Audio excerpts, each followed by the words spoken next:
Vamos lá, mais um programa Presepada. Hoje eu estou recebendo uma pessoa fantástica aqui, que eu adoro. Quem é, Andizeu? André Sorgefrey. Olha que beleza. Grande prazer. Que privilégio ter a Andréia aqui hoje. Muito obrigado, Andréia. Eu que estou bem feliz, mas eu confesso que quando eu recebi o convite da presepada, eu já achei que era uma presepada, que eu devia ter feito alguma presepada. Aí eu falei, olha lá que o fez, tá hein? acontecendo? Todo mundo fez uma presepada. Aí eu falei, caraca, o que está acontecendo, né? Aí, aquela coisa do mundo real, que você lê, né? Mas gostei, hein? Se o nome já diz a que veio, o papo vai ser divertido, no mínimo. A ideia é a gente falar, como se estivesse na mesa de boteco aqui, Andréia. Todo mundo Bora. à vontade. E aí, Tomando um vinho, né? Se Tomando você um tá vinho. só ouvindo a gente, eu tô dizendo que queria dizer que eu tô para tomando um relaxar, né? A gente tem por hábito aqui, nós não apresentamos ninguém. A gente pede que o convidado se apresente. Então, apresenta para quem não te conhece ainda. Se tem alguém que não te conhece, né, vinho. Andréia? Um monte, uma galera. Então, oi, meu nome é Andréa Sorgenfrey. Eu vou começar falando do meu nome, que não é Sorgenfrey, é Sorgenfrey. Sorgenfrey. Sorgenfrey.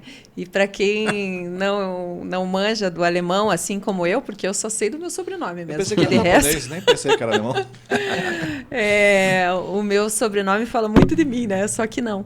Hashtag só que não. Sorgen é problema, Frei é livre de problema. Podemos falar Andréa Cuca Olha Fresca, aí. só que não, né? Acho que eu tinha que trocar de sobrenome, né? Eu acho. Mas, bom, vamos lá. Andréa é jornalista de formação e que sempre teve um olhar aí para a área de negócio, sempre gostei disso. Então, eu sempre fui para um lado do jornalismo diferente daquele clássico, né, que a gente conhece, né, da galera hard news. Eu sempre fui para o outro lado.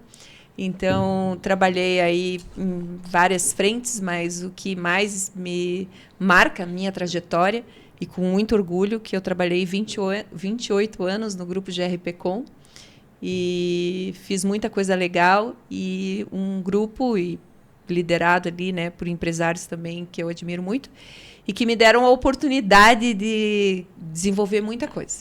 E ali eu criei alguns produtos. E nos últimos 3 anos a gente incubou um negocinho chamado Pinó e que virou uma empresa.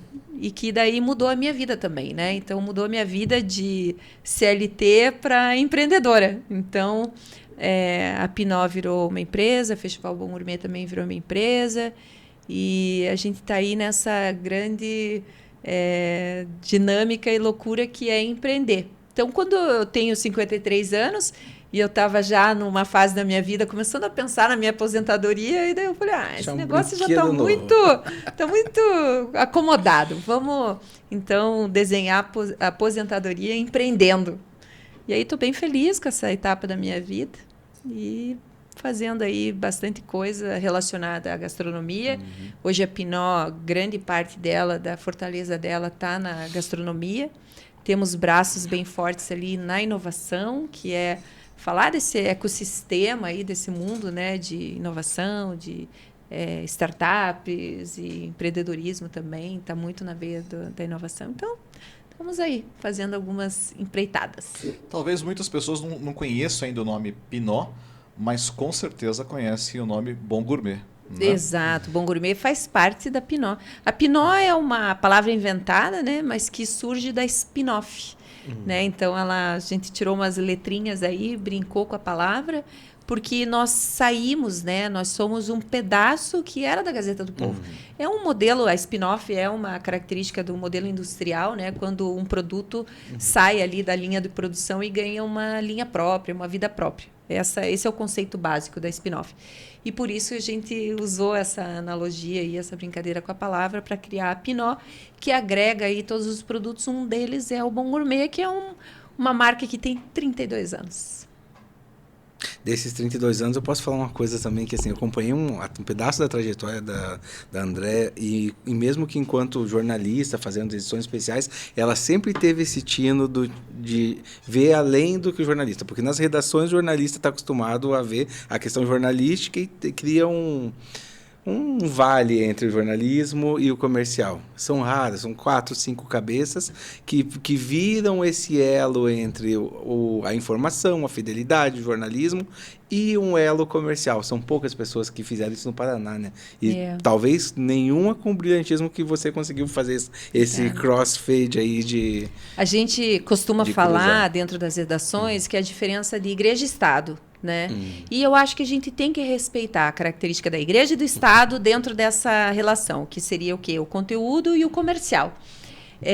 Eu não acho que é porque tem que ter a fusão dos dois, mas a gente precisa fazer com que os dois caminhem de forma harmônica, que funcionem juntos. Porque blindar um e blindar outro não vai resolver.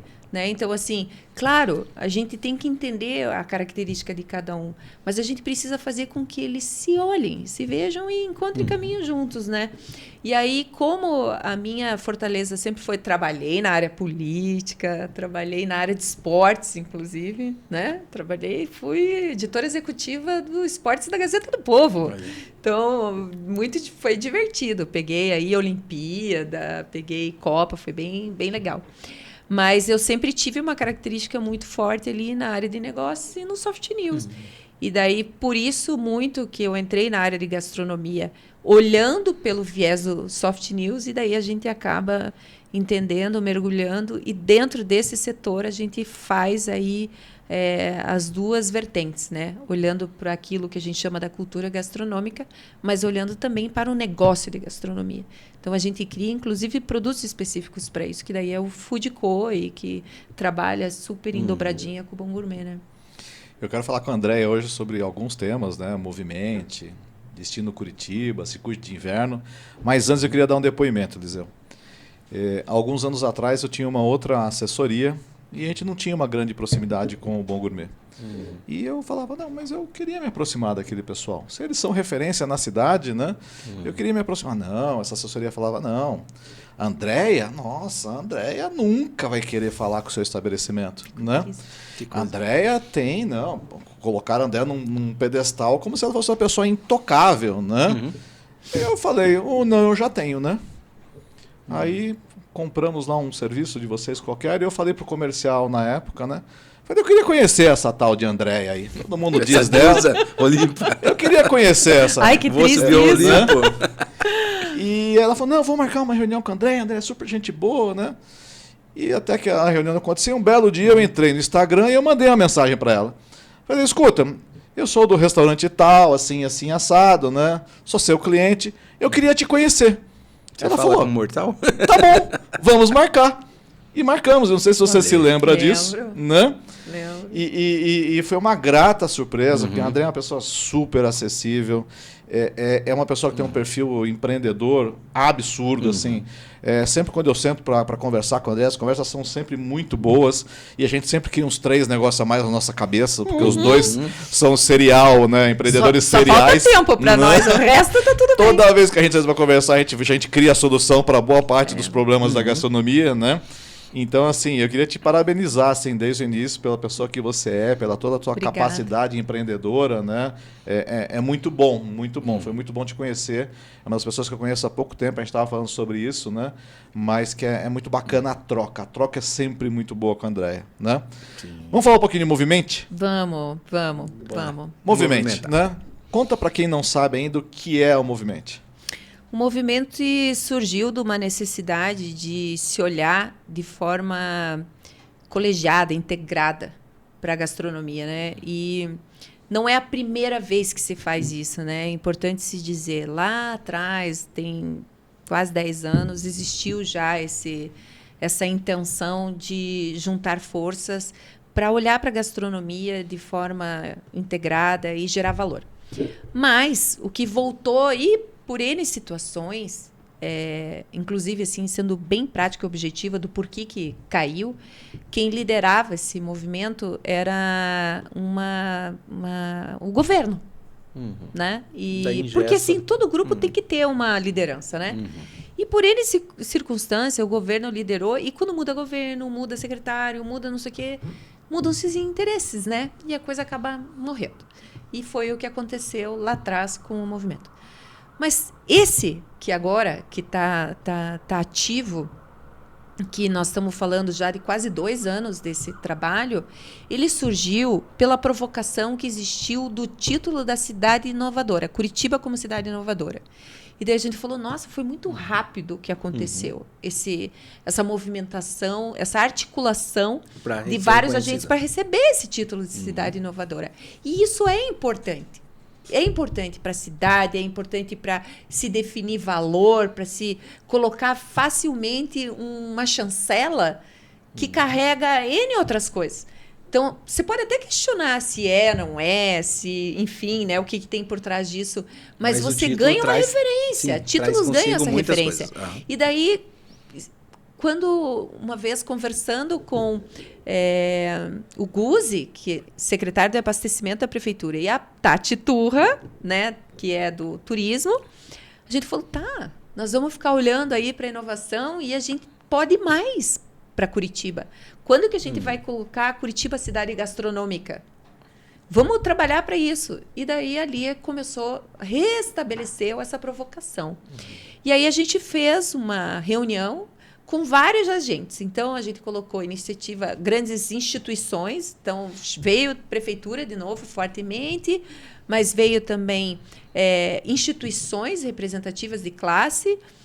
Não tinha como, a Brasel tinha que estar junto dentro desse processo, inclusive capitaneando isso, né? Porque daí sim seria uma liderança genuína do setor, né?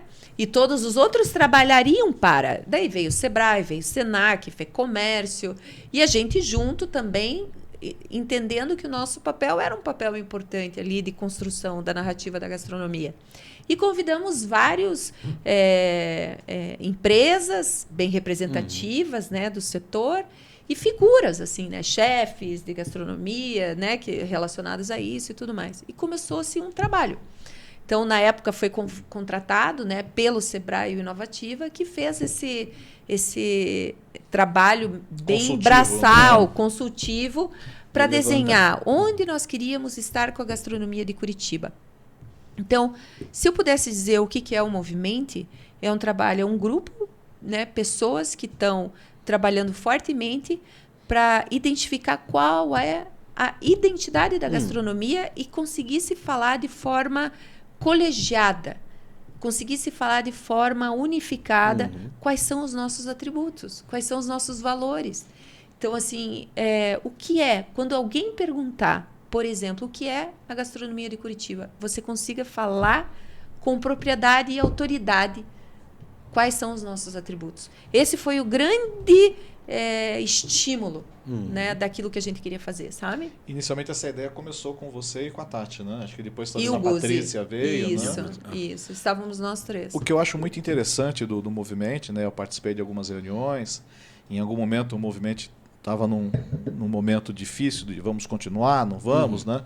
Aí numa dessas nossas conversas falamos, não, vamos resgatar, e trouxemos a Brasel com mais força.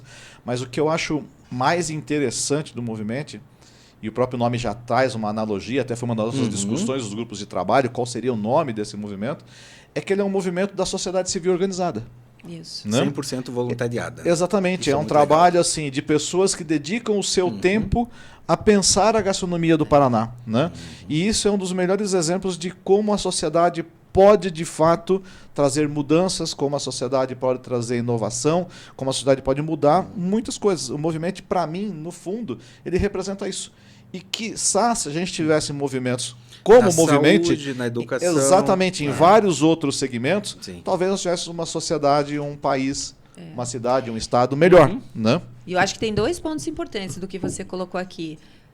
Houve, de fato, uma preocupação dos representantes da prefeitura do Movimento, né, de não tomar para si o espaço.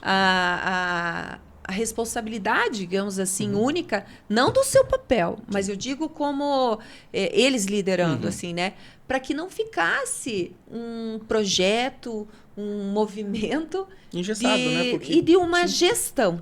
Né? Até porque o rito troca a gestão, político Isso. vai para um outro caminho. Então, assim, é muito bacana, porque houve uma responsabilidade por parte dessas figuras, dizendo assim, nós entendemos o papel da prefeitura nesse caso, precisamos participar, precisamos ser atuantes, precisamos ter cadeira nisso, mas nós somos mais uma figura de todo esse grupo Permitiu o protagonismo extremamente pra todo mundo. Exato. E nessa forma acho como que essa ele- fala né? que você fez é extremamente importante. Dessa forma como ele está desenhado, as entidades são muito importantes. Mas as pessoas que estão participando, elas podem trocar amanhã Isso. de entidade Isso. e vão ainda participar, se assim quiserem, se assim estiverem disponibilizados, do movimento. Né? Mas assim, ó, também tem o outro lado daí, assim, é muito difícil trabalhar de forma colegiada. Sim. Porque, na verdade, são todos voluntários. E assim, cada um com sua existem as agenda, instituições, agenda pesada. exato, até a própria instituição, a entidade, e a empresa, vamos falar do próprio Bom Gourmet, quando ela se coloca dentro desse movimento e fala assim, não, eu quero fazer parte, eu quero entregar parte, né, do meu foco aqui dentro da minha Energia, né? da minha energia aqui, ela está abrindo mão de alguma coisa. Sim. Então, assim, é muito difícil você conseguir fazer com que se priorize algo que vai ser bom para todos. Mas entende? aí a gente volta num ponto que a gente estava conversando logo no início, né? Que esse tipo de movimento entre pessoas, né? Entre entidades também, né? E aquilo que a gente estava conversando, para mim traz hoje um movimento muito bom na gastronomia de Curitiba, porque é aquela movimentação do universo, né? Sim. A gente está com pessoas bem intencionadas, desenvolvendo uma atividade muito bacana, desenvolvendo novos projetos, né? E fazendo um grande elo, né, do bem em pró da gastronomia. Eu sinto isso muito presente hoje na gastronomia de Curitiba, né? Um movimento muito bom de você se unir com as boas pessoas, né, e trazer uma energia positiva que acaba acaba se tornando resultado. Acho que um desses resultados que a gente pode estar comentando hoje Dos é o filhinhos. próprio o destino de inverno, né? Sim. Há quantos anos que se fala? Eu estou em Curitiba há 24 anos. E desde quando eu cheguei em Curitiba, quando eu cheguei aqui era um prefeito à época, eu vim aqui dirigir uma multinacional, e eu já dizia para esse prefeito, Curitiba é uma capital que tem uma rede hoteleira fantástica, restaurantes, aeroporto, universidades, né? E não acontecia nada do inverno. No E a inverno as capital mais pessoas fria iam do para Brasil. Gramado, iam para Canela, no sudeste para Campos do Jordão. Nós temos todas as questões de beleza naturais, toda essa infraestrutura, e no inverno o turista chegava aqui e nada acontecia. Então, há 24 anos eu já falava isso. E essa conquista que a gente teve agora, que acho que a Andréia pode falar um pouco mais, ela também foi muito discutida nas reuniões que nós tínhamos do Movimento. Foi. Na verdade, quem é o pai do inverno curitibano está aqui do meu lado, né? Que é o Eliseu, mas... Eu fiz uma parte estética. Né? Dei mas a cara dele. Mas com muita propriedade, né? Eu acho que o que vocês Ficou- fizeram foi algo muito legal, assim, mesmo porque vocês também abraçaram essa causa, né? Totalmente. Então, Somos é isso. apaixonados por isso.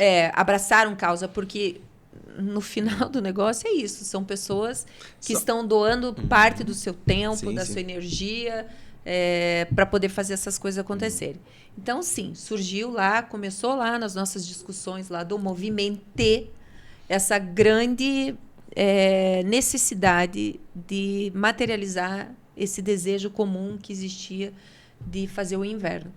E aí eu acho que a Brasel teve um papel fundamental, né, que liderou essa provocação para fazer essa assinatura, esse protocolo, né, de intenções que teve lá governo, prefeitura e muitas instituições, aí a CP, FEComércio, a associação lá dos hotéis, enfim, várias instituições, para se responsabilizar, para se comprometer para realizar ações desse grande foco para tornar Curitiba uma cidade destino do inverno. Por quê? Porque você tem o elemento principal. Curitiba é a capital mais fria do Brasil. Então, a gente tem que se apropriar, assim como a gente voltou a se apropriar do Natal. E quando você se Que apropria já de foi só situações nosso, né? como essa, exatamente, você atrai mais turistas, você gera mais movimento e tudo mais. Então, existe essa grande campanha que ela não acontece tão facilmente, né? Acho que tem um processo longo ainda aí ser feito para que as E é pessoas um modelo identifiquem. evolutivo também, né? Não dá para ter assim essa expectativa que como num passe de mágica as coisas aconteçam assim Se a gente voltar ao tão próprio rapidamente. Natal, né? O Natal foi extremamente forte, ele entrou num vale, caiu, e aí É, ele veio recuperando o vale veio ano no após apagão, ano, né? O cidadão curitibano chegou a pensar que teria... Todo mundo desistiu do Natal por um momento, por um ano, 2, por conta, né, do... Foi o apagão, né, gente? O apagão veio, a Curitiba era conhecida como Curitiba, a cidade da luz, né? A capital da luz, cidade de Curitiba Luz, né? A gente tinha Cidade Luz. campeonato, Cidade Luz, isso. A gente tinha Campeonatos de decoração campeonatos de nas decoração. casas. A cidade inteira, né, se iluminava mesmo, né? E daí veio o apagão e foi proibido, né? Não podia se fazer nada disso. E restabelecer, a coisa demorou muito para acontecer. E daí a gente teve outras cidades que se apropriaram disso e, de fato, se tornaram cidades de destino de Natal. Daí Curitiba correu atrás, literalmente, do prejuízo. Foi muito trabalho nos últimos anos de esforços para trazer de volta Curitiba para o cenário. E hoje a gente voltou a figurar de novo, né? Você vê nas programações, nas agências de viagens do Brasil inteiro, Curitiba já está ali na liderança, dividindo liderança com Gramado, de venda de pacote para cá. Fico muito o feliz que eu com acho isso. que aconteceu esse ano, bem importante, foi essa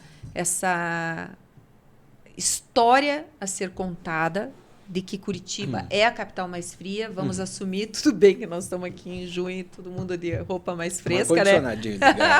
Não, mas é surreal, né, o que está acontecendo. Mas tem o frio, vai vir o frio, Sim. ele acontece. Eu acho que esse ano é um ano importante para contar essa história e para começar a se desenhar nos próximos anos fatos e elementos ainda mais importantes para que se caracterize isso. Eu tenho uma informação muito boa que eu até compartilhei hoje na reunião do inverno de manhã, que assim, a gente tem cliente em Campos do Jordão, aqui na agência. E eu conversando com eles, falando, porque eles são clientes de lá, mas que também atuam aqui no Paraná, daí ele conversando sobre o inverno, parabéns, ficou muito legal a ideia e tal, é bacana que seja daí. Eu falei, que na minha visão, eu via Gramado, Campos do Jordão muito à frente, mas a gente tinha planos, estava com manga arregaçada, todo mundo com vontade e tal. Aí ele me falou um dado que eu não tinha parado para pensar, que assim, Campos do Jordão, eles não querem ser mais conhecido como a capital do inverno. E me explicou o porquê. Porque eles estão... Primeiro, é muito mais quente lá, né? Porque eles, apesar de estar em cima da serra, eles estão em São Paulo, são quente o lugar. E o inverno deles é 3 finais de semana. Se eles brigarem pela alcunha de eu sou a cidade do inverno, eles automaticamente abrem mão da primavera, do verão e do outono com essa força total. Então, eles até têm capacidade de incentivo para quem vai a um parque aquático, alguma coisa que seja na área do turismo do resto do ano, porque eles querem diminuir o inverno deles por conta disso, porque o paulistano vai para lá no inverno, mas vai para lá 3 finais de semana de frio, que lota a cidade e depois dá uma esquentadinha, já não tem aquela graça. Diferente de Gramado, que tem um inverno bem maior, e diferente da gente, que tem um maior inverno, né? Olha a presepada aí.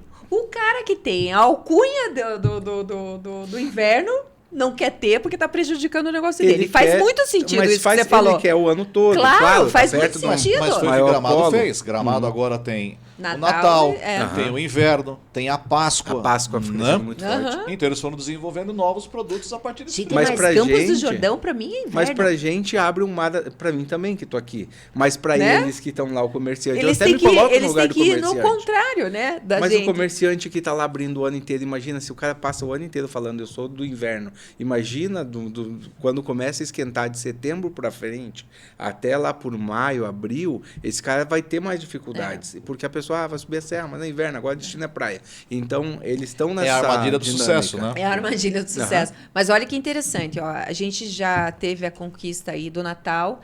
Nós temos, falando de turismo, algo muito significativo, que é o turismo de negócio. Sim. E que eu acho que aí também temos algumas informações aí que há uma movimentação para ter ainda mais espaços aí, né, mais de espaços exposição de e tudo feiras. mais, de feira. Eu acho que a gente precisa avançar nesse sentido. Curitiba é carente disso. É muito carente. Cara, você vai lá no Parque Barigui, não tem agenda, né? Mais o ano inteiro.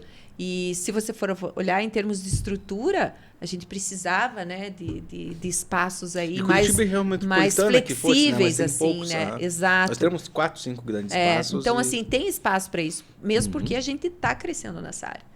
Né? É bastante conhecido. E daí a gente trazer o inverno, eu acho que assim, para o ano que vem, a gente já vai ter algumas coisas assim bem interessantes em termos de aparatos mesmo, né? E aí entra, eu acho que um outro ponto que vale a gente falar é do desafio que a gente se colocou gastronomicamente, olhando para o inverno. Vem um circuito de inverno, né? Aí vem o circuito. Quando a gente acompanha essa assinatura lá, que foi final de março, a gente olhou e daí como um veículo e como uma grande plataforma, né, de solução para o setor gastronômico, a gente falou, tá, e aí? O que a gente tem para o inverno especificamente? Forte, que seja representativo. E, cara, a gente tem que ter um produto, né? Que com característica mesmo de começo, meio, fim, data para começar, data para terminar, com clareza na informação, clareza naquilo que é o gosto do curitibano, né? Como que a gente vai mostrar o sabor de Curitiba? E aí surge a ideia da gente pegar a ferramenta do Festival Bom Gourmet e adaptar para algo mais democrático, que pudesse trazer... Envolve a cidade toda, né? A cidade toda, desde a panificadora, do café da manhã, até grandes experiências gastronômicas. E aí a gente cria o circuito de inverno, né, do Festival Bom Gourmet, com faixas aí de preço de 29 até 129. Então, para quê? Para que a pessoa possa viver várias experiências aí ao longo do dia. E aí... Quando eu já estou sabendo, só um comentário, que já tem muita gente na fila para o ano que vem. Pois é, não, porque queriam entrar esse ano, mas teve um momento, como a gente teve pouco tempo para colocar no ar, a gente teve um momento que a gente teve que falar, chega, deu, né? E daí vamos com esses estabelecimentos e já vamos olhar lá para 2025, mas já tem gente né? na fila para o ano que vem. Olha que legal. Então, o que acontece? A gente veio com essa pluralidade de sabor e de alternativa para as pessoas. E por que a gente vem com o que a gente chama de uma obviedade? Cara, as pessoas querem saber quanto elas vão gastar, o que elas podem gastar com determinado valor de dinheiro, e elas querem ir de forma previsível, do tipo, pô, eu quero experimentar isso e eu sei que eu vou gastar isso e vai estar tudo bem, eu vou ser feliz. Então, isso cabe. É isso que as pessoas buscam. Nós estamos falando da grande massa agora, da massa. Agrada todas as famílias. Né? Então, eu quero sopa, eu quero um chocolate quente, eu quero uma feijoada, eu quero né? O que eu vou comer que tem esse gosto desse inverno? Então, foi isso que a gente fez com o circuito. Vão ser 6 semanas, né? Começando a 21 de junho, vai até 4 de agosto. 4 de agosto. Então, tem 6 semanas para provar bastante coisa boa e gostosa. E são 120 estabelecimentos oferecendo muita coisa boa. Uma coisa também que eu acho, só para completar, eu acho que é muito bacana explicar, assim, que quando vocês falam, a gente fez lá atrás as primeiras reuniões, depois do movimento, depois veio o inverno em Curitiba e agora, mesmo circuito, a gente não está falando de Curitiba, a capital, é Curitiba com tudo, as cidades todas que cercam, isso é legal, porque também foi dada a eles essa oportunidade. Foi dado, colocado. Inclusive no site do Inverno em Curitiba, também as atrações da região metropolitana, roteiros e tudo mais, estão contemplados lá. Eu acho que isso é legal, que a gente não é uma coisa de Curitiba, é uma coisa da região inteira de Curitiba. E foi muito corrido isso, né? Porque as reuniões, até o convencimento, até chegar no ponto da prefeitura assinar, as demais entidades, e você produzir, você sabe isso melhor do que ninguém, que vocês foram a agência que prepararam isso, então foi muito corrido. Eu acho que no próximo ano a gente vai conseguir ter uma agenda bem melhor, mais completa. Eu vejo a cidade, além da gastronomia, espalhada por esse prazo do inverno, mas você ter também shows culturais, apresentações musicais, utilizar o espaço público de Curitiba, que é tão bonito, né, agregando outras formas de cultura. Né? Eu acho que no próximo ano a gente vai conseguir fazer um festival, um inverno muito mais bonito ainda do que esse ano, porque a gente vai ter mais tempo para fazer isso. Agora eu vou dizer, hein, para não ter presepada, você tem que ter data para começar e data para terminar. E esse é o grande... eu vejo a grande vantagem de você ter o site do inverno, porque é muito difícil você abastecer guias. sem um Ad critério eterno, claro. assim, né? Fica um negócio... Porque, cara, no meio desse negócio aí, ó, por exemplo, eventos. Você coloca lá o evento. Quem garante que o evento vai acontecer? É impressionante hoje a quantia de eventos que são cancelados. Aliás, a gente está vivendo essas semanas que aí. são cancelados. Então, você manter esse fluxo de atualização, você tem que ter muita gente envolvida. Então, é difícil. Por isso que eu acho que uma maneira de você blindar um pouco esse negócio é você ter data para começar e data para terminar. E por que no circuito vocês definiram início de agosto e não, de repente, um pouco mais de agosto? Tem uma ciência por trás do prazo? Tem vários elementos, tá? Primeiro porque quando você está fazendo um estímulo com data, você tem que dar a sensação de escassez. Sim. Para que a pessoa vá, de fato. Tipo, eu vou enquanto tem. Por quê? Porque quando a gente impacta os estabelecimentos, você sabe disso, a gente fala, seja competitivo. Sim. Dê oportunidade para a pessoa vir conhecer o teu estabelecimento. Né, com algo que seja gostoso, bom, e que durante esse período ele vai estar mais atraente, né, em termos de valor mesmo, de custo para o consumidor. E que ele possa fazer desse período um período que ele vá circular bastante na gastronomia. Né? Então, você precisa também gerar a sensação de escassez, que tem prazo para isso acontecer. Então, ele vai consumir mais. Eu gosto dessa questão de data de início e fim, porque a pessoa se programa. Eu tenho 5 finais de semana, então eu quero conhecer esse restaurante, eu quero conhecer aquele lugar, eu quero ir naquele outro. E a pessoa consegue fazer esse circuito, o circuito dela. E lembrando, familiar. né? Nós temos o Festival Bom Gourmet, que é aquele nosso clássico que movimenta... Sim. São 4 semanas, a gente faz em 3. E é um negócio que fica marcado na cidade, as pessoas esperam para ir. A gente dobrou, entendendo que tem outros tipos de oportunidades, de estabelecimentos para você ir. Então, e para caracterizar um período de inverno maior. Você tem algum momento, se você deixa muito longo, a pessoa, eu vou. E passa. E passa. Não tem a emergência ali. E nós, como Bom Gourmet, festival, nós assumimos o compromisso de manter ativo essa comunicação, esse reforço, o que nós vamos fazer e tal. Então, é um comprometimento muito grande.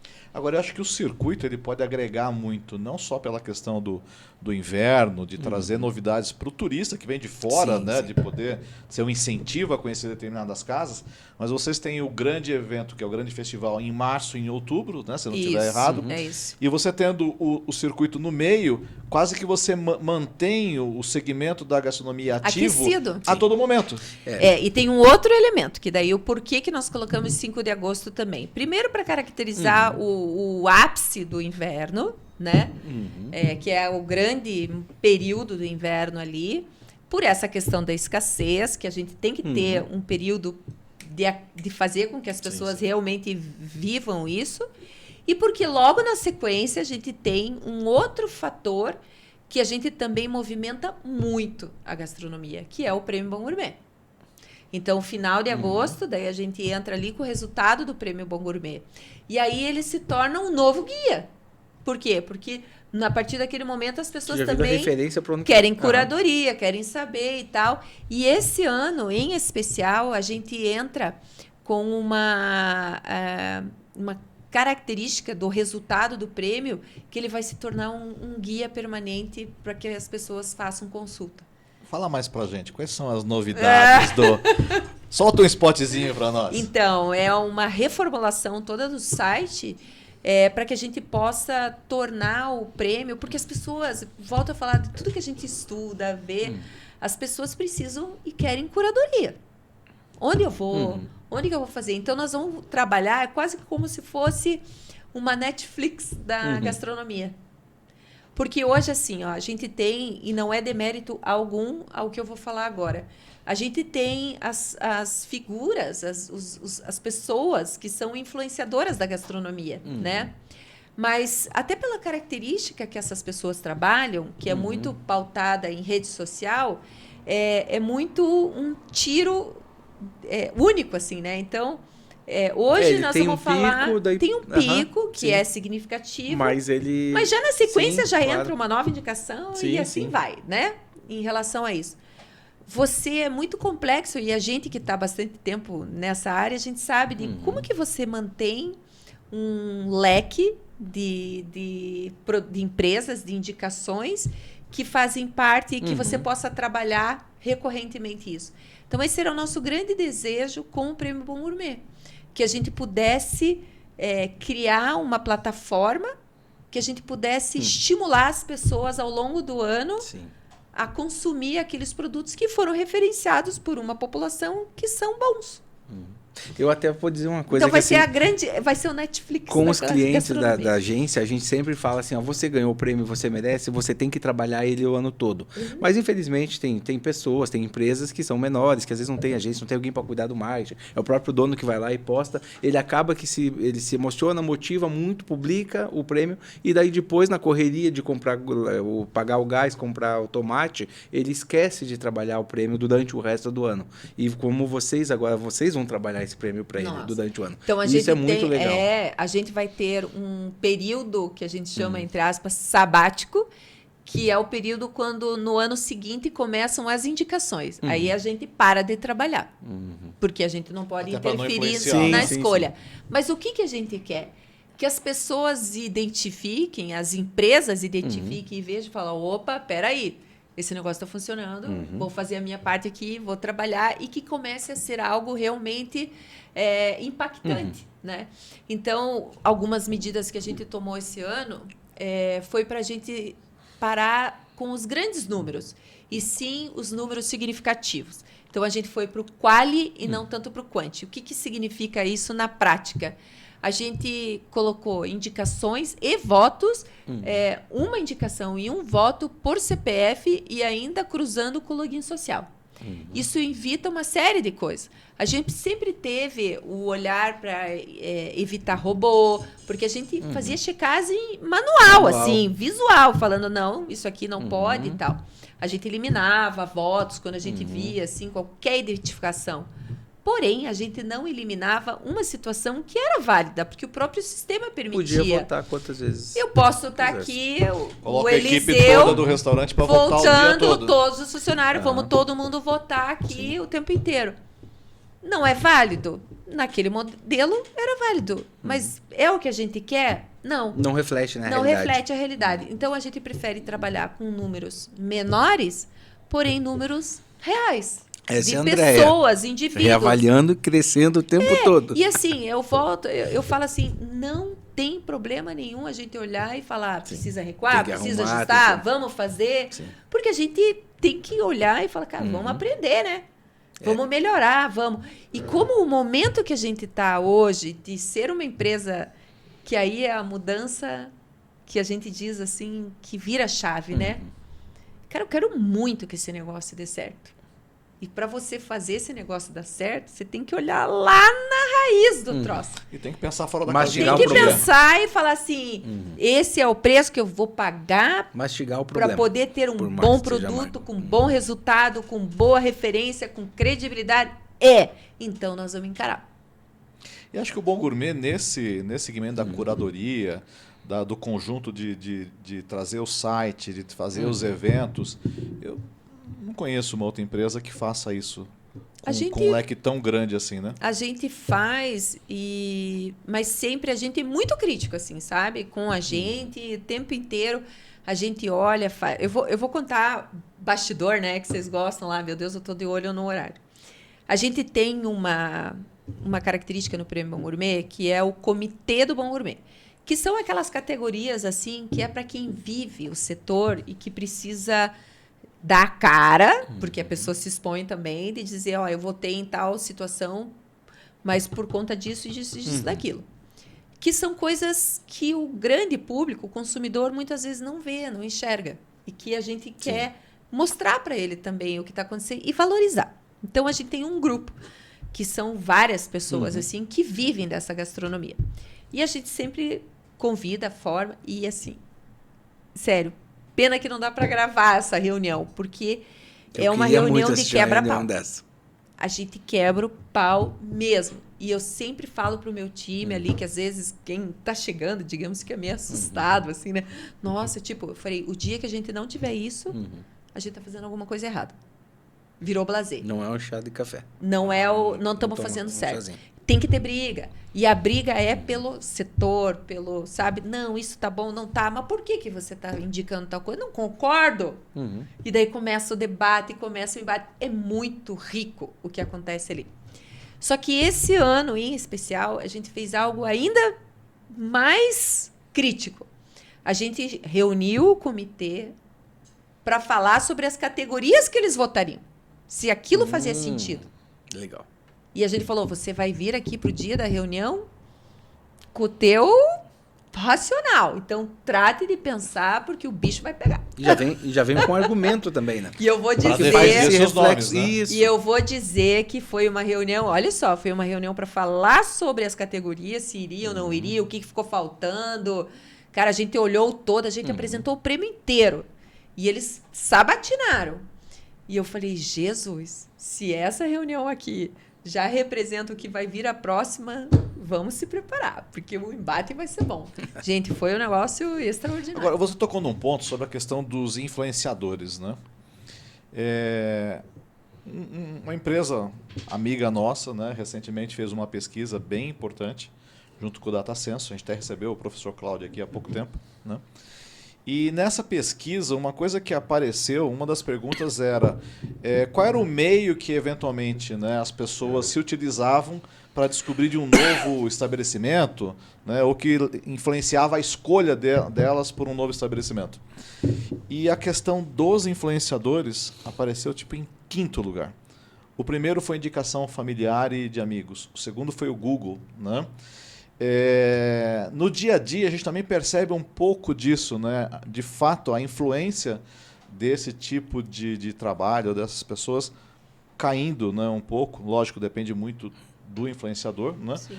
Mas vocês que conhecem muito disso, né, da comunicação, né, também lidam muito com influenciadores, como é que você vê esse momento hoje? Você percebe isso mesmo ou não?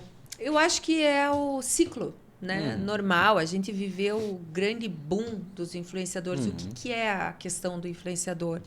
É a pessoa busca o indivíduo, pessoas, né? Então, que referenciam, que falam sobre determinados setores e que muitas vezes uma parte com bastante autoridade, com autoridade que eu digo conhecimento, sabendo do que está falando, e muita gente também que entrou nesse meio como uma oportunidade, né?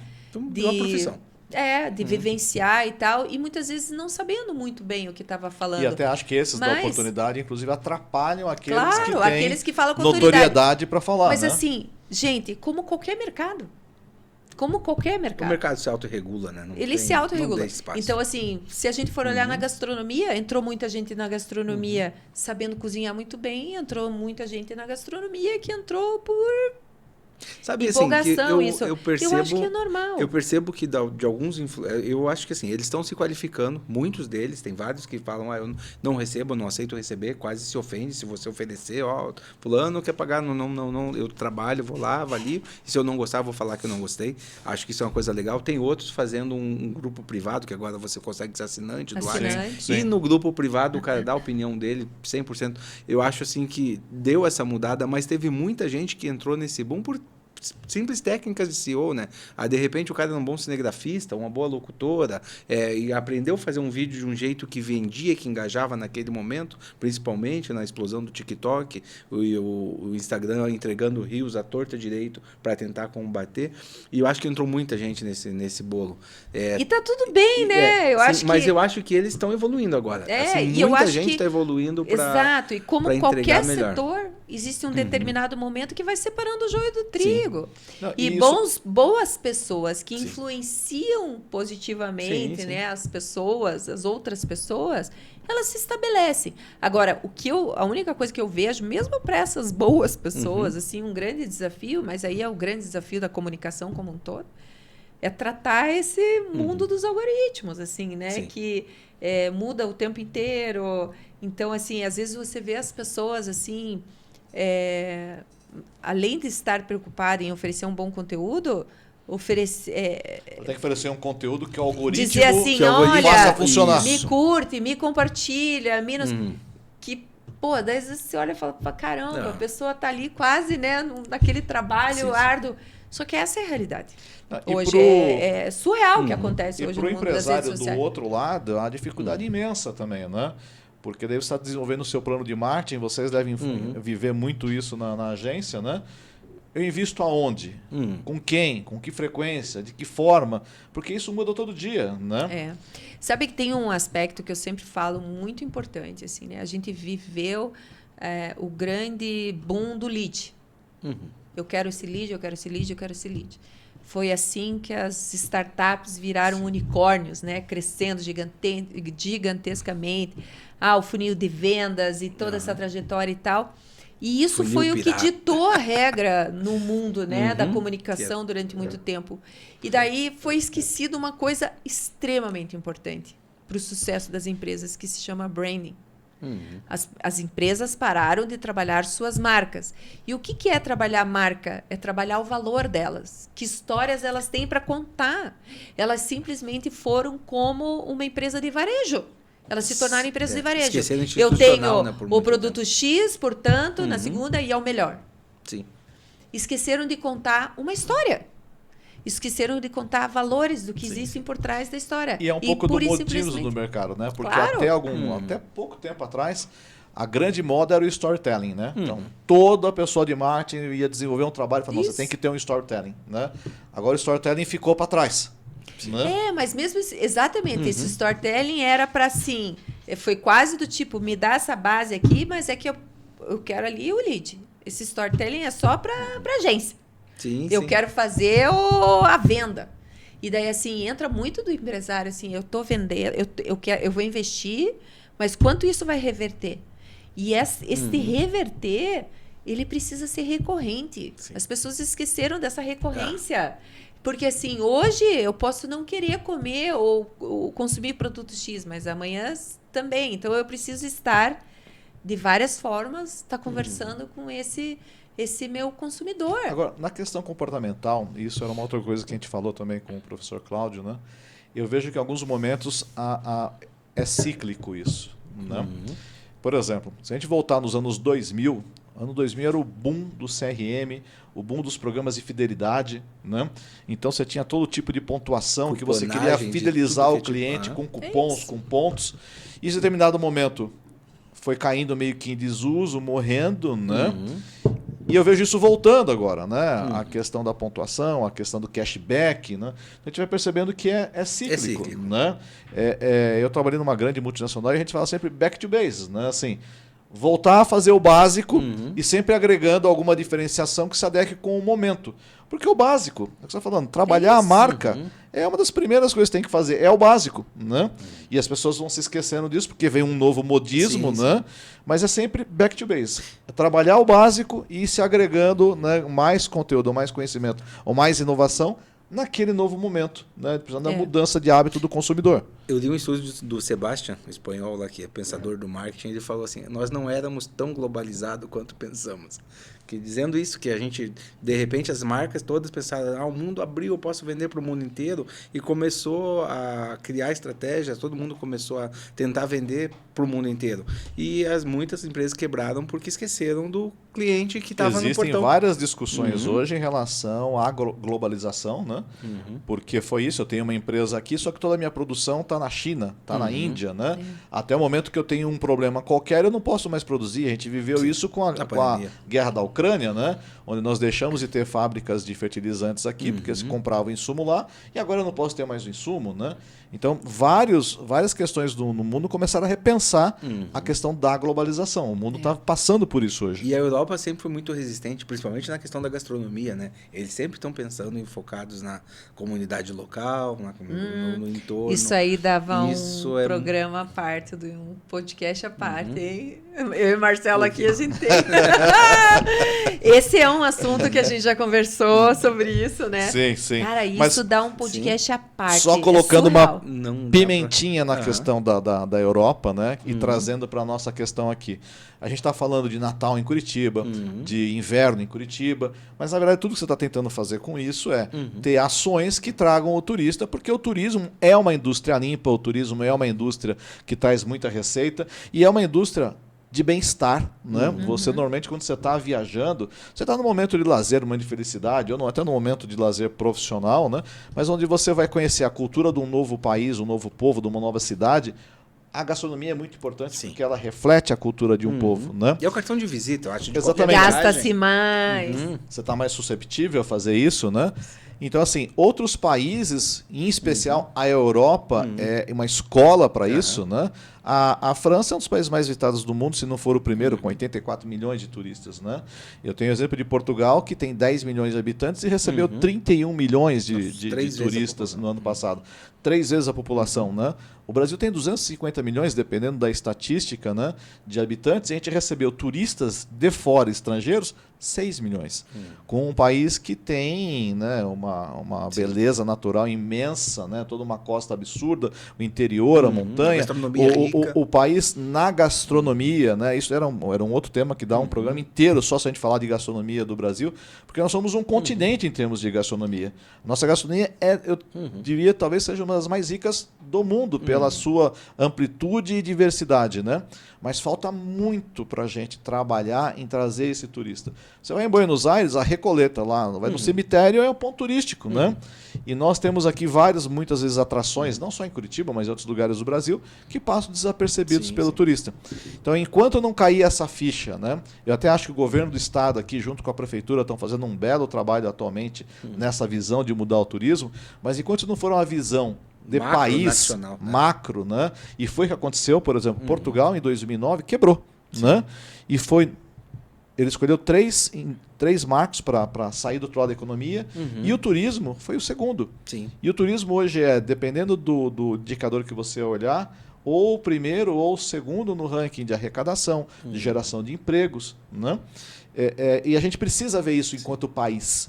Né? Porque várias ações dependem de uma união de governo federal, estadual e municipal. Acho que a hora que a gente começar a enxergar que o turismo é uma grande indústria de geração de emprego, de geração de riqueza, a gente pode dar um salto em relação a esse segmento no país. A arquitetura assumiu essa brasilidade e os nossos arquitetos hoje estão fazendo projetos no mundo todo, né? A gente está exportando arquiteto para a Europa, para os Estados Unidos, para a Ásia, e eles assumiram, eles viram nessa brasilidade toda o nosso potencial. Precisamos agora fazer o resto do país se apaixonar pelo próprio Brasil. Agora, André, você já viveu muita coisa na gastronomia de Curitiba, é uma das pessoas que tem mais notoriedade para falar sobre isso, né? Falando um pouquinho de gastronomia em Curitiba, né? De todo o seu amplo conhecimento. Você acha que falta alguma coisa na gastronomia de Curitiba? A gente está no caminho certo, né? Como é que você vê esse momento da gastronomia? Porque por tanto tempo que você já viveu, altos e baixos, né? Como é que vai ser o nosso momento hoje? Eu acho que a gente vive um momento assim bem interessante, assim. A gente tem uma... Eu vou dizer o que mais me encanta na nossa gastronomia aqui curitibana. É essa questão da diversidade étnica, assim, sabe? Essa representatividade. Eu acho que, melhor falando assim, a representatividade étnica. E quando a gente fala dessa representatividade, é porque daí é muito sabor que tem aqui, né? Refletido nos estabelecimentos. Desde a comida regional brasileira, que eu acho que a gente é bem representativa aqui, mas também você tem outras referências, né? Da própria culinária alemã, japonesa, bastante forte, oriental. Hoje, o que a gente tem de tailandês. E daí, assim, desde da alimentação... Vamos pegar da tailandesa, né? Que é muito rica em sabor. Desde algo bem popular até algo mais sofisticado. A gente vem conseguindo trazer isso, assim, sabe? O mexicano também tem essa variedade toda. Muito interessante. E fora a criatividade, assim, né? Das portinhas que a gente chama, assim, de tanta coisa boa que está acontecendo. O prêmio, por exemplo, Bom Gourmet, é uma descoberta para nós. Nós tivemos ali, eu não queria chutar um número aqui, mas eu acho que a gente teve em torno de 8 mil estabelecimentos indicados. É muita coisa. Gente, é muita coisa. É um panorama bem grande. Né? Falando de uma premiação, 8 mil estabelecimentos é muita coisa, né? Muito estabelecimentos. Isso feito toda a limpeza ali, né? De indicações, assim. E daí, quando você olha, nós estamos lá falando lá das coxinhas, do pastel, da pizza, que são os clássicos, mas a gente vai começando a olhar assim, tem lugares que a gente nem sonha. E que está ali, Sim. que veio, que apareceu. Então, assim, isso é sensacional. É extraordinário. Então, eu acho que a gente está muito rico, assim. Falta. A gente tem um problema seríssimo, que não é aqui de Curitiba, mas é do problema da nossa categoria, que é a mão de obra Eu acaba acho que impactando esse é o grande degrau na questão que da nós qualidade, sabe? A gente precisa investir na qualidade, a gente precisa ter esse foco. O que eu quero dizer assim, a gente tem um baita potencial, mas a gente precisa melhorar a qualidade dos nossos produtos e do nosso serviço. E nós temos boas escolas, o problema é a disposição, porque ser dono de restaurante, ou trabalhar em restaurante é uma coisa mais heróica, né? Que é sábado, domingo, feriado, à noite, manhã. Então, são uma série de dificuldades. Quando a que gente nós fala vamos de ter que mão de vencer obra, nisso, né? A nossa mão de obra, ela tem salários, né? Pisos, né? Que não são tão atrativos. É uma função que trabalha sábado, domingo, feriado, trabalha de pé. Mas nós temos outras funções que fazem isso. O policial faz isso, né? O setor médico faz isso. O shopping né? center tem o shopping horários center, diferentes. os ônibus, né? Então, assim. Mas também é uma profissão que muitas vezes as pessoas querem trabalhar de segunda a sexta, né? Então, eu costumo dizer, e é uma coisa que eu faço lá no restaurante, eu só contrato pessoas que de fato têm paixão pelo segmento. Que gostam da gastronomia. E durante muito tempo a gastronomia era um subemprego, né? Então a pessoa tinha uma atividade, por algum motivo perdeu aquela atividade, e o cara falava, cortar legumes, lavar batata, todo mundo sabe, né? Ou você tinha aquela chefe de família, né, que falava, não, eu cozinho em casa, eu também vou cozinhar no restaurante. Então isso aconteceu muito, né, durante muito tempo. A própria questão das universidades do setor de gastronomia, se a gente for olhar em quantas outras profissões, né, a gente tem a universidade que trata o tema, né, que tem cursos na gastronomia há pouco tempo na história do Brasil, né? Então a formação também não é tão grande assim, né? Então a gente acaba tendo esse gap. A pandemia também potencializou isso, porque no momento da pandemia nós somos um segmento mais afetados, e aí muita gente não tinha o emprego, foi fazer outra coisa. Foi para outro né? Então esse é um problema, e não é um problema só do Brasil, é um problema mundial, né?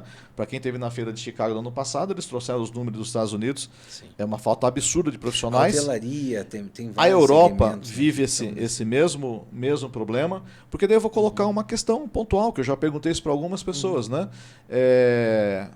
Alguém chega aqui e fala para o seu filho, olha, você vai fazer a faculdade, vai fazer uma faculdade para você ser garçom?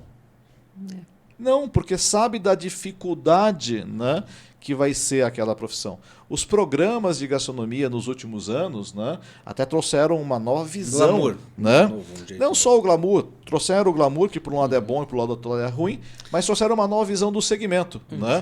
As pessoas começaram a entender e falar, poxa, é bacana trabalhar em gastronomia, né? Porque, na verdade, é uma alquimia. Eu pego ingredientes que eu misturo, né?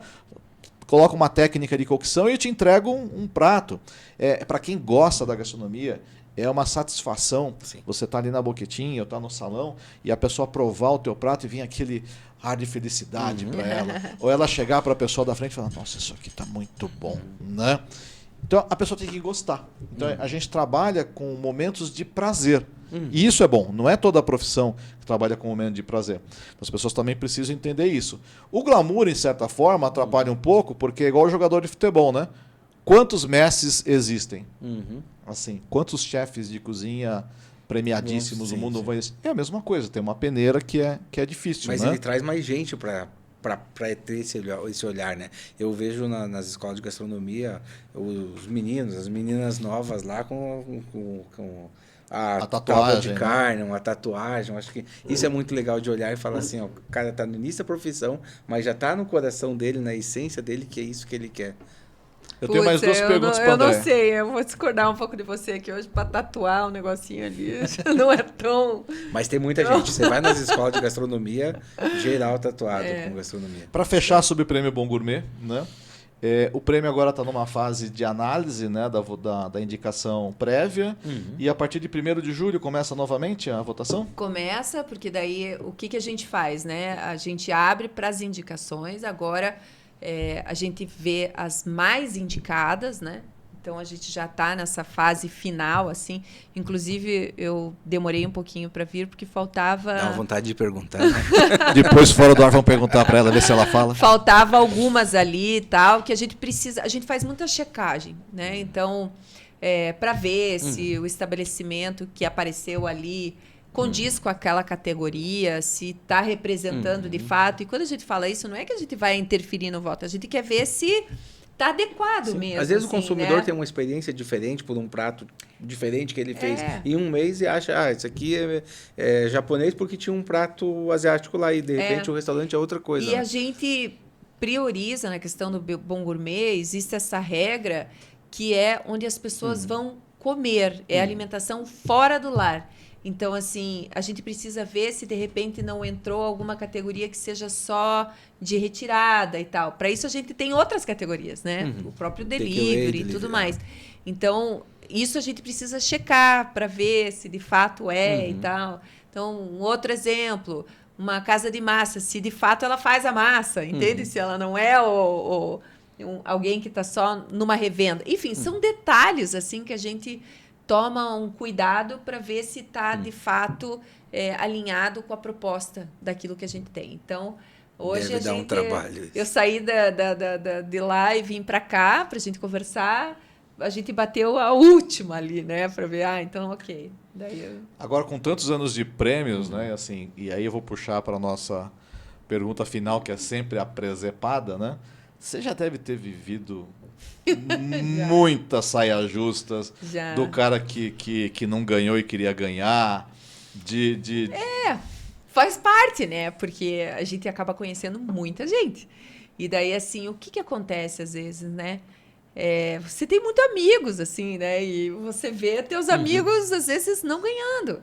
E as pessoas, às vezes, se acomodam. É aquilo que a gente falou. E construir isso é um processo contínuo. Você tem que estar lá trabalhando, fazendo e tal, a tua marca, consolidando.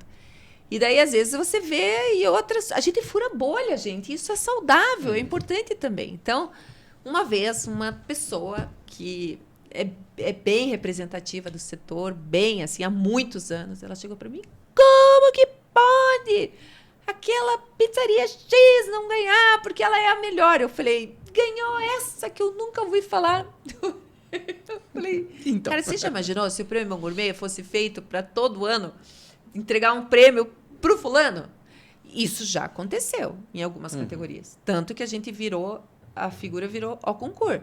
E daí a gente falou, cara, você não vai ganhar mais. Ou melhor, você já ganha e nós vamos abrir para o segundo. Porque você é tão referência nisso que quem ganhou isso na época foi a melhor adega do Durski. Sempre ganhava, era a melhor adega. Então, assim, ninguém mais nunca ia ganhar se não, né, a gente não fizesse isso.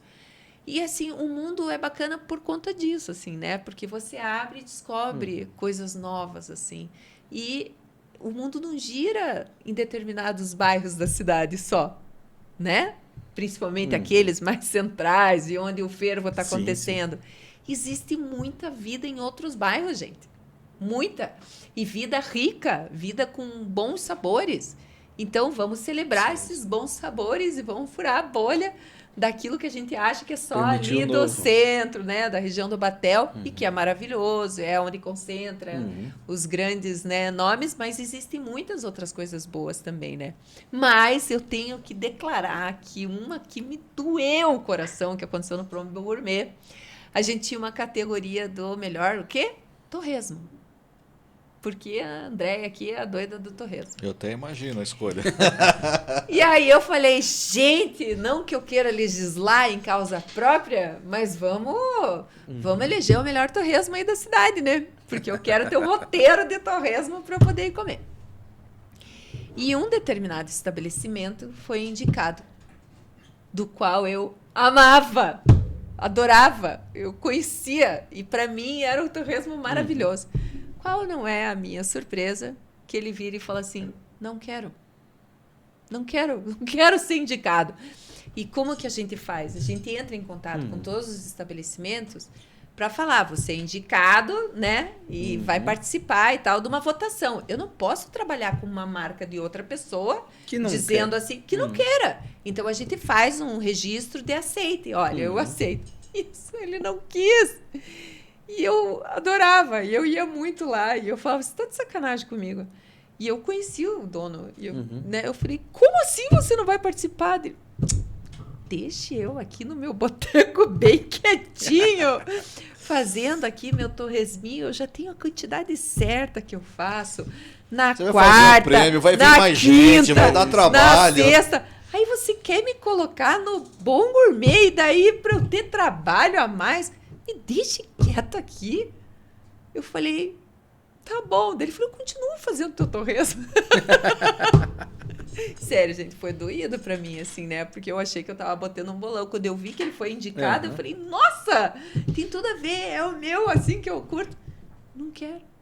Bom, tudo bem, né? Logo, um tempo depois, ele vendeu o bar, porque, na verdade, se aposentou, né? Sim. E daí eu falei, tá bom, faz sentido, faz sentido. E o torresmo não é mais o mesmo. Pra mim é tristeza. Eita. A gente estava conversando sobre isso hoje no almoço, né? Que muitas vezes, por exemplo, a gente estava comentando até de uma coisa que não é legal, que é a concorrência hostil, às vezes, do pessoal que vai fazer hunting na tua equipe, que quer levar conhecimento, quer levar receita. E não é uma coisa, né? Um estabelecimento ele é um conjunto de coisas, né? Que vem do ingrediente. E vou te falar e dizer assim, nesse segmento, né? E a Andréia pode concordar ou não comigo, muitas vezes é o olho do dono também, entendeu? Sim. Ou de uma pessoa muito atenta à qualidade, você ter uma frequência de ingrediente, uma constância de ingrediente, constância de processos, né? É isso que vai manter a tua qualidade. De Né? equipe, de tudo. Então não adianta assim, você pode ter um negócio que é comprado por uma nova gestão, que não tem aquele mesmo olhar, vai mudar. Pode mudar para melhor, como pode mudar para pior. Né? Não tem regra certa para isso. Mas, mostrando bons casos também, a gente já teve, é muito gratificante, mas muito gratificante mesmo, quando você vê finalistas, assim, indicados, assim, pequenininhos, sabe? Que caem no gosto, assim, né, de moradores da região e que se engajam e que vão e que acaba entrando, né, num processo de indicação e ganham uma visibilidade, obviamente, muito maior do que aquela que fez chegar na indicação e que depois, às vezes, essa pessoa não ganha como melhor, mas ela está ali, né, entre os 5, então ela acaba ganhando uma baita de uma visibilidade. Cara, e elas vêm assim pra gente dizer assim, vocês não têm noção do quanto vocês mudaram a vida da gente. Não, e eu até acho... De movimento. E eu até acho assim, o fato de, numa cidade tão grande como é Curitiba, até você falou, teve pelo menos 8.000 empresas indicadas. Então, o fato de você estar entre as 5 ou entre as 3... É muito significativo, É muito né? significativo, porque Eu assim, pra mim, a questão do melhor ela é muito subjetiva. Eu também acho. Por exemplo, eu não gosto de coentro. Tem outra pessoa que gosta, né? Então o paladar para você dizer este é o melhor para quem, né, cara pálida? É cara né? pálida. Lógico que todo mundo quer ser o primeiro, por uma questão de competência, de marcha, de aparecer, mas eu sinceramente acho que assim, você numa amostragem dessa, você tá entre os pré-selecionados, É muito legal. já é muito, muito legal, entendeu? Vou dar um testemunho aqui, que eu acho que eu nunca conversei com você sobre isso. Tinha um cliente de fora do estado, do Paraná, chegou aqui, se encantou pelo prêmio, falou que legal que vocês têm isso aqui, São Paulo não tem. Falou que queria conversar com alguém deles. Aí eu falei, mas o prêmio já está acontecendo, já existe e tal. Não, eu tenho uma proposta para fazer. Daí ele fez uma proposta para mim e para a Fran, que nós não tivemos coragem de fazer para vocês, que era, eu vou pagar 100 mil e eles deixam eu ganhar. Eu falei, não vou fazer. Daí a Fran se recusou a fazer. Chamamos o... Não fez para nós. A gente não repassou. Aí ele chamou alguém do comercial e fez a proposta. Falou, olha só, eu dou 100 mil, mas eu quero ganhar. A pessoa falou, eu não vou levar essa proposta adiante. Eu escutei no Viva Voz. Não vou levar essa proposta adiante. Não, você ofende a nossa história. O jornal centenário, que está por trás disso, você ofende a nossa história, você ofende a nossa equipe. Eu não tenho mais nada para falar contigo. E desligou. Eu e a Fran comemoramos do lado, assim, como jornalistas, a gente comemorou aquilo. Do lado do cliente, simplesmente, ok, voltou pro rumo dele. Não existe mais no Paraná esse cliente, mas assim, eu acho que é uma coisa que é muito legal que as pessoas saibam lá atrás, que as pessoas saibam do outro lado, que tem que batalhar mesmo, tem que correr atrás, tem que ter qualidade, tem que engajar as Posso pessoas. te dizer uma coisa triste? Esse cliente não foi o primeiro, né? Já tivemos alguns casos em relação a isso. Não são muitos, porque eu acho que a gente constrói também uma reputação. Mas às vezes chegam umas coisas assim, de forma indireta quase, que você fala, é sério que a pessoa tá falando isso? Sim. Né? A gente fala, não, é inegociável, isso não existe essa negociação.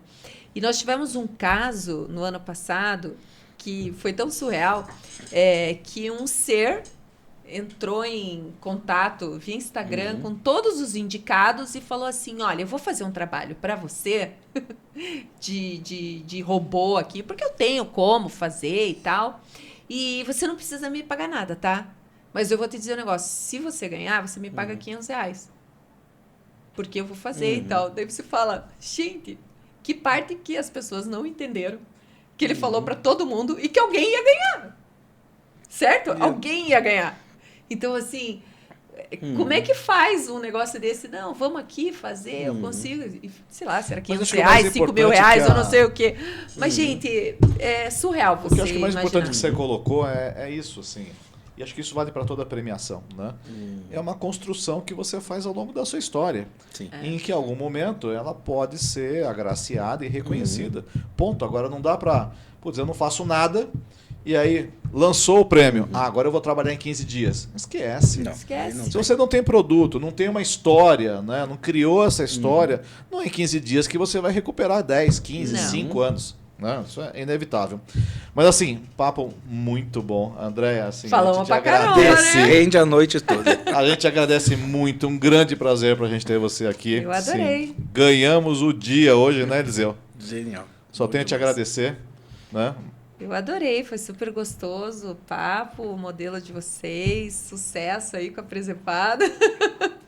Curti um monte, O dia que vocês quiserem aí, eu venho para bater mais papo. Vamos pedir mais vezes você aqui. Que é super gostoso. Nós Legal. temos uma lista de coisas que daria para discutir com você Daria. aqui dias e dias. É isso. Até o próximo programa. Muito obrigado, gente. Fechamos aqui.